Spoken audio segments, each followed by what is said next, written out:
Уважаемая госпожа председатель, Madame la Présidente, chers collègues, Mesdames et Messieurs, nous nous réunissons ici à un moment dramatique, loin d'être simple. Les crises se multiplient et la situation internationale se dégrade.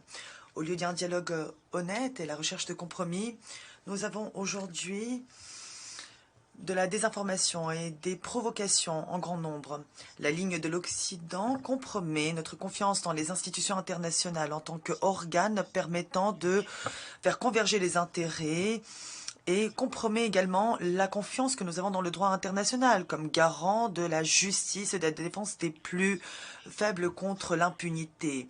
Des tendances négatives sont aujourd'hui en train de se dessiner au sein des Nations Unies, alors que cette organisation a été créée sur les ruines du fascisme allemand et du militarisme japonais. Elle a été créée avec pour objectif de promouvoir des relations amicales entre ses membres et prévenir les conflits. Aujourd'hui, la question qui se décide est la question de l'ordre mondial qui se dessine. Et ceci est clair pour tout observateur impartial. La question est de savoir si l'ordre qui se dessine est un ordre nouveau, démocratique, juste, un monde sans chantage, sans que l'on ait besoin de faire peur à ceux qui ne sont pas d'accord avec nous, sans néonazisme, sans néocolonialisme, ou le monde que nous avons aujourd'hui, l'ordre hégémonique qui contraint tout un chacun à vivre selon certaines règles, même si l'on n'est pas d'accord avec ces règles. La Russie a choisi sa voie. Avec nos alliés, nos partenaires et les pays qui partagent nos idéaux, nous souhaitons voir ce monde advenir. Ce qui ne nous convient plus, c'est ce modèle unipolaire du développement mondial qui ne sert que les intérêts de l'Occident, du milliard de nantis qui se sont enrichis au détriment des pays asiatiques, africains et d'Amérique latine. Aujourd'hui, des pays souverains sont prêts à défendre leurs intérêts nationaux dans le cadre d'une architecture multipolaire solide, sociale et équitable. Mais les processus géopolitiques ne sont pas acceptés par Washington et par les élites des pays occidentaux qui sont complètement soumis aux États-Unis, car ceci constitue une menace pour leur position dominante. Les États-Unis et leurs alliés souhaitent aujourd'hui arrêter la marche de l'histoire. Lorsqu'ils avaient proclamé leur victoire dans la guerre froide, les Américains, Washington, s'étaient proclamés maître du monde, sans aucune obligation, avec seulement le droit sacré d'agir où il le souhaite et comme il le souhaite. La zone de cette action, le théâtre de ces opérations pouvait être déclaré partout, surtout dans des pays qui ne seraient pas d'accord avec la position des États-Unis. Nous nous rappelons tous comme des guerres agressives avaient été déclenchées contre des pays comme la Yougoslavie, l'Irak, la Libye, des pays lointains où des centaines de milliers de personnes, de populations civiles ont péri. Est-ce que ces pays avaient nui aux intérêts légitimes de l'Occident? Y avait-on interdit la langue russe, la langue américaine, la langue des pays occidentaux, la culture, les médias? Est-ce que l'on avait déclaré que les anglo-saxons n'étaient pas des êtres humains? Est-ce que l'on avait usé d'armes lourdes contre leur population? Mais quel est aujourd'hui le résultat de toutes ces aventures? Est-ce que la situation est meilleure dans ces pays? Est-ce que ces pays sont plus stables sur le plan sociopolitique? Est-ce que leurs populations vivent dans de meilleures conditions? Citez-moi un pays où Washington est intervenu et qui se trouve aujourd'hui en meilleure posture. Aujourd'hui, nous constatons que ce modèle unipolaire, sous le slogan de l'ordre fondé sur les règles, est un ordre qui ne fait que semer la division dans une logique de bloc, de confrontation. L'on nous dit, soit vous êtes avec nous, soit vous êtes contre nous. Il n'y a pas de troisième voie, il n'y a aucun compromis possible. L'on avait décidé d'élargir l'OTAN vers l'Est, de rapprocher une infrastructure militaire vers les frontières de la Russie. Et aujourd'hui, les États-Unis souhaitent en plus soumettre l'espace asiatique. Lors du sommet de l'OTAN du mois de juin à Madrid, on avait en effet déclaré que l'Alliance proclamait la sécurité indivisible de l'Euro-Atlantique et de la région Indo-Pacifique. Sous l'étiquette de stratégie Indo-Pacifique, l'on crée aujourd'hui des formats fermés qui compromettent le caractère ouvert et inclusif de l'architecture créée par l'ASEAN. Et l'on joue également avec le feu autour de Taïwan, en promettant à Taïwan un soutien militaire. Il est évident que la doctrine de Monroe aujourd'hui est une doctrine qui a une portée globale. Washington, en effet, cherche à faire du monde son arrière-cour. Pour faire plier les plus réfractaires, des sanctions unilatérales illégales sont employées, des sanctions qui sont imposées en violation de la Charte des Nations Unies, qui sont considérées et utilisées comme des moyens de chantage politique. Une pratique dont le cynisme est évident, car ces restrictions frappent avant toute chose les populations civiles, entravant leur accès à des produits de première nécessité, notamment à des médecins, à des vaccins et à des produits alimentaires. L'embargo imposé à Cuba depuis plus de 60 ans en est un exemple édifiant. L'Assemblée générale, d'ailleurs, exige et réclame depuis très longtemps, avec insistance, la levée de cet embargo. Et le secrétaire général, dont la responsabilité passe notamment par la mise en œuvre ou la contribution à la mise en œuvre des décisions de l'Assemblée générale, doit y accorder une attention particulière aujourd'hui. Le secrétaire général doit également contribuer à mobiliser les efforts visant à surmonter les crises énergétiques et alimentaires auxquelles nous assistons aujourd'hui à la suite de la politique monétaire irresponsable des États-Unis et de l'Union européenne pendant la pandémie. Washington et Bruxelles, en effet, ont provoqué cette crise et l'aggravent aujourd'hui en ouvrant une guerre économique contre la Russie. Le résultat est ce que nous voyons aujourd'hui, une flambée des prix des denrées alimentaires, des engrais, du pétrole et du gaz. Dans ce contexte, néanmoins, nous nous félicitons des efforts déployés par le secrétaire général qui ont permis de conclure les accords d'Istanbul le 28 juillet dernier. Mais ces accords doivent être mis en œuvre. Aujourd'hui, ce que nous voyons, c'est que les céréales ne vont pas vers les pays les plus pauvres.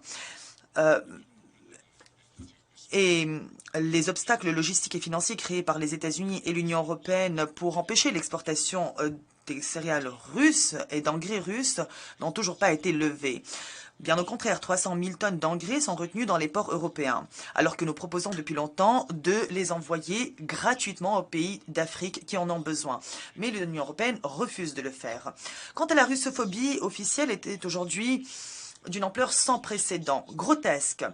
On n'a plus honte de dire que l'on souhaite porter le coup de grâce à la Russie, la démembrer, la détruire. En d'autres termes, l'on souhaite faire disparaître de la carte politique du monde une entité géopolitique un peu trop indépendante. La question que je pose aujourd'hui, c'est en quoi la Russie a-t-elle été à l'encontre des intérêts de ses adversaires? Peut-être n'arrive-t-il pas à nous pardonner le fait que grâce à la position de notre pays a été amorcée la détente militaro-stratégique des années 80 et 90. Nous avons en effet démantelé de notre plein gré l'organisation de l'accord de Varsovie. Avons-nous ainsi privé l'OTAN de sa raison d'être? Nous avons également soutenu la réunification de l'Allemagne sans poser aucune condition, alors même que Londres et Paris ne le souhaitaient pas.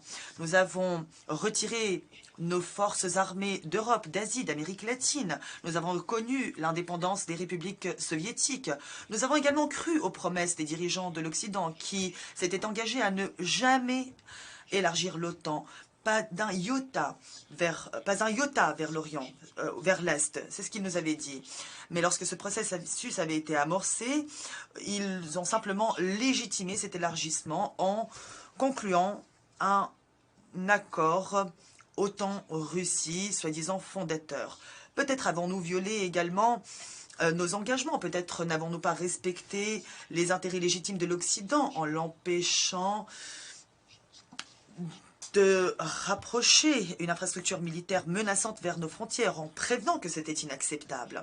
Cette arrogance de l'Occident et l'exceptionnalisme américain ont aujourd'hui une portée destructrice, surtout après la fin de la guerre froide.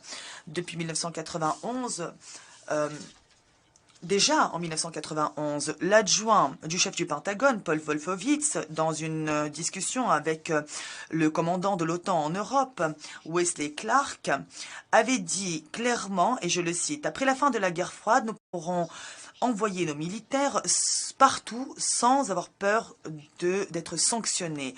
Nous avons 5 ou 10 ans pour éliminer ces régimes soviétiques comme l'Irak et la Syrie qui sont complètement vassalisés. Et nous avons le temps de faire ce que nous voulons avant qu'une autre superpuissance ne vienne nous menacer. Je suis persuadée que nous saurons un jour quelles étaient les véritables intentions américaines en ce qui concerne l'Ukraine et la Russie et ce qui se passe aujourd'hui. Mais j'aimerais aussi vous dire que, selon nous, leurs projets sont tout à fait évidents. Peut-être n'arrive-t-il pas à nous pardonner le fait qu'à la demande des États-Unis et de l'Union européenne, nous avions soutenu les accords conclus par le président Yanukovych et l'opposition sur le règlement de la crise qui avait été déclenché déjà en février 2014. Des accords dont s'étaient portés garant l'Allemagne, la Pologne et la France et qui avaient pourtant été foulés aux pieds par ceux qui ont mené ce coup d'État et qui ont humilié les intermédiaires européens. L'Occident avait simplement levé les mains au ciel à l'époque et n'a rien fait lorsque des bombardements avaient visé l'est de l'Ukraine, car la population refusait le coup d'État dans cette région. Les organisateurs de ce coup d'État ont d'ailleurs érigé au rang de héros nationaux des figures nazies qui avaient participé à des nettoyages ethniques monstrueux visant les Russes, les Polonais et les Juifs pendant la Seconde Guerre mondiale. Étions-nous censés accepter le fait que Kiev interdise la langue, la culture, les médias et l'éducation russe, le fait qu'il souhaitait déjà à l'époque chasser les Russes de Crimée, qu'il déclarait une guerre contre le Donbass dont la population avait été qualifiée de non humaine. On les avait traités de créatures. Et ça, c'est des mots que l'on a entendus dans la bouche de dirigeants, de hauts dirigeants ukrainiens. Peut-être la Russie est-elle allée à l'encontre des intérêts de l'Occident également lorsqu'elle a joué un rôle clé dans la lutte contre les combats menés par les néo-nazis à l'est de l'Ukraine. Nous avions aussi exigé le respect des paquets de mesures des accords de Minsk. Je rappelle que ces accords avaient été approuvés par le Conseil de sécurité à l'unanimité en février 2015, mais enterrés ensuite par Kiev avec la complicité directe des États-Unis et de l'Union européenne. Pendant des années, nous avions proposé de négocier en s'appuyant sur le principe de la sécurité indivisible et équitable. Nous avons fait une proposition sur la sécurité collective consacrée au plus haut niveau dans des documents de l'OSCE. Nous souhaitions en effet que personne ne puisse renforcer sa sécurité au détriment de la sécurité des autres. Et notre dernière proposition consiste même à faire de ce principe un principe juridiquement contraignant. Nous avons fait cette proposition en 2021, mais elle a été rejetée. Le fait que les pays occidentaux n'arrivent pas à se mettre d'accord, le fait que la guerre se poursuive aujourd'hui contre le peuple ukrainien, à qui l'on ne laisse pas le choix, a fait qu'aujourd'hui nous avons dû reconnaître les républiques de Donetsk et de Lugansk. Nous avons dû lancer une opération militaire spéciale avec pour objectif de défendre les habitants russes du Donbass et assurer leur sécurité, alors que l'OTAN n'a cessé de les menacer sur le territoire même de l'Ukraine. Cette opération se fait conformément à la charte et à son article 51 tout particulièrement. Et je suis persuadée que tout autre État souverain aurait fait pareil à notre place. Mais l'Occident a décidé de déclencher une hystérie en raison de ce qui se passe aujourd'hui à Lugansk, à Donetsk, à Kharkiv et Zaporozhye. Je parle ici des référendums qui y sont organisés. Mais ce que font aujourd'hui les habitants de ces régions, c'est simplement ce que leur avait demandé le président Zelensky en août 2021 lorsqu'il leur a demandé de débarrasser le plancher, de partir. Simplement, aujourd'hui, ils reprennent leurs terres avec eux. Tout observateur impartial le verra clairement. Pour les anglo-saxons qui ont assujetti complètement l'Europe, l'Ukraine n'est qu'une monnaie d'échange aujourd'hui dans cette guerre menée contre la Russie. L'OTAN a déclaré notre pays comme une menace sur la voie de la domination totale des États-Unis. En qualité de défi stratégique, on a nommé la Chine aujourd'hui. L'Occident aujourd'hui, avec à sa tête Washington, souhaite que chacun se soumette à sa logique. Et ceux qui ne le souhaitent pas pourraient être les prochains sur la liste, comme l'Ukraine aujourd'hui. Dans cette croisade de l'Occident contre les plus réfractaires, nous voyons le déclin progressif des institutions internationales. L'UNESCO, le Conseil des droits de l'homme, les Nations unies. L'on voit aujourd'hui que des organisations comme l'OIAC sont littéralement privatisées, des tentatives éhontées sont menées pour éviter, par exemple, que la Convention des armes biologiques se dote d'un mécanisme permettant d'assurer la transparence des programmes militaires et biologiques du Pentagone dans le monde. Et nous savons que ces programmes sont loin d'être inoffensifs. Il y a des faits irréfutables qui le prouvent. Notamment en Ukraine. Nous voyons aussi que le secrétariat des Nations Unies est complètement pris en main par ces pays occidentaux. On essaye d'y introduire un discours néolibéral qui ne tient pas en compte de la diversité culturelle et civilisationnelle du monde contemporain.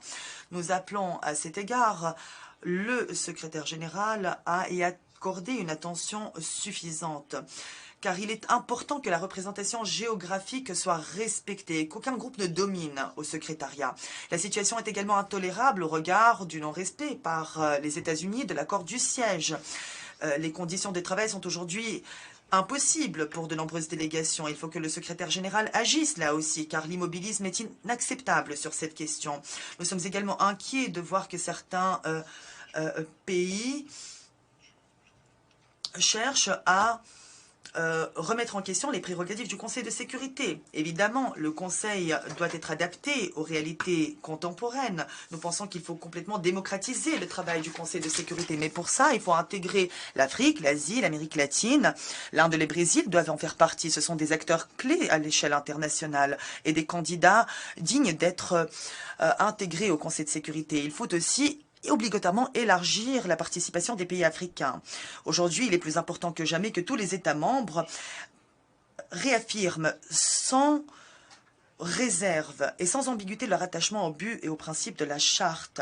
Et le premier pas dans cette direction passe par le rétablissement de la responsabilité collective.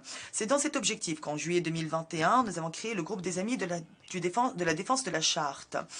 Une vingtaine de pays en fait partie. Ce groupe a pour objectif de veiller au strict respect des normes universelles du droit international afin de lutter contre les approches unilatérales. Nous appelons tous les pays qui partagent cette position à y adhérer. Dans ce contexte, nous pensons que le mouvement des non-alignés, les BRICS, l'Organisation de coopération de Shanghai et l'ASEAN devraient apporter une contribution à ce mouvement. Les collègues occidentaux qui prétendent qu'ils sont les garants de la démocratie, refusent catégoriquement de suivre les normes démocratiques dans les affaires internationales. Je vais vous donner un exemple. La situation concerne l'Ukraine, évidemment. Il semblerait que lorsque la Russie a justifié sa position, l'Occident se soit contenté de déclarer son désaccord et il semblerait aussi que aujourd'hui, quand on n'est pas d'accord avec la position des pays, on choisit d'imposer sa logique aux autres. Les États-Unis et leurs alliés aujourd'hui ne laissent le choix à personne. Ils menacent ceux qui ne sont pas d'accord avec eux, leur tordent les bras, notamment en les incitant et en les obligeant même à se joindre aux sanctions qui visent la Russie. Il ne s'agit pas d'une logique démocratique, c'est de la pure dictature, selon moi. Nous avons l'impression que Washington et l'Europe qui lui est soumise souhaitent aujourd'hui maintenir leur hégémonie en utilisant exclusivement des coups interdits. Par exemple, les sanctions qui sont imposées dans les compétitions sportives, dans l'économie, dans l'espace médiatique, pour les échanges culturels et autres, tout ceci en est la preuve. Prenons par exemple le problème de l'octroi des visas aux délégués à New York, à Genève, à Vienne, à Paris. Là aussi, on cherche à éliminer les adversaires, les concurrents. On cherche à imposer une logique sans aucune alternative. C'est ça leur démocratie. Je suis persuadée qu'il est essentiel de défendre les Nations Unies et de nettoyer cette organisation de toute logique fondée sur la confrontation. Il faut que l'Organisation des Nations Unies retrouve sa réputation en tant qu'instance permettant l'échange ouvert pour trouver un équilibre entre les intérêts des uns et des autres, entre tous les États membres. C'est sur cette approche que nous nous appuyons dans nos initiatives aux Nations Unies. Il est extrêmement important, par exemple, de promouvoir la sécurité dans le cyberespace. C'est une question absolument fondamentale. Nous y travaillons dans le cadre du groupe de travail de l'Assemblée générale qui s'efforce d'élaborer une convention sur la lutte contre l'utilisation des technologies de l'information et des communications à des fins criminelles. Nous continuons également d'apporter notre appui au Bureau de lutte contre le terrorisme et aux autres organes antiterroristes du système des Nations Unies. Nous continuerons évidemment de contribuer au développement dynamique des relations entre les Nations Unies et des organisations comme l'Organisation du traité de sécurité collective, l'Union eurasiatique, la communauté des États indépendants, afin de faire davantage dans l'espace eurasiatique. La Russie appelle aussi à dynamiser les efforts pour régler les conflits régionaux. Par exemple, il faut sortir de l'impasse sur la question de Palestine. Il faut qu'un État palestinien indépendant puisse voir le jour. Il faut tout faire pour que l'agression de l'OTAN contre l'Irak et la Libye cesse et qu'aujourd'hui ces pays retrouvent leur intégrité. Il faut neutraliser les menaces à la souveraineté de la Syrie, lancer un processus solide de réconciliation au Yémen, surmonter l'héritage funeste de l'intervention de l'OTAN en Afghanistan. Nous essayons aussi de faire en sorte que le programme d'action globale commun sur le dossier iranien soit ressuscité dans sa forme initiale. Nous souhaitons aussi trouver une solution dans la péninsule coréenne. Les conflits en Afrique aussi sont extrêmement alarmants. Il faut éviter de céder à la tentation de faire de ces pays africains l'objet de jeux géopolitiques à somme nulle. Il faut appuyer les initiatives de l'Union africaine. Nous sommes également inquiets de la situation au Kosovo, en Bosnie-Herzégovine, où les États-Unis et l'Union européenne font tout pour que s'effondre la base juridique internationale consacrée par la résolution 1244 et les accords de Dayton. Monsieur le Président, nous vivons une époque extrêmement instable et il est normal qu'à une époque comme celle-ci, l'on cherche l'apaisement dans la sagesse des anciens, de nos prédécesseurs. Dag Hammarskjöld avait dit « L'ONU n'a pas été créée pour nous emmener au paradis, mais pour nous sauver de l'enfer. » Cette affirmation est plus actuelle que jamais, car nous devons reconnaître aujourd'hui notre responsabilité individuelle et collective. Cette responsabilité consiste à créer les conditions d'un développement harmonieux et sûr entre les générations, pour les générations futures. Et pour ça, il faut faire preuve de volonté politique. Nous sommes prêts à travailler honnêtement et nous sommes convaincus qu'il est possible de travailler ensemble. Mais pour cela, il faut revenir au fondement de la diplomatie de l'ONU en s'appuyant sur un principe fondateur et clé, à savoir le respect de l'égalité souveraine des États. Merci de votre attention. Agradezco al ministro.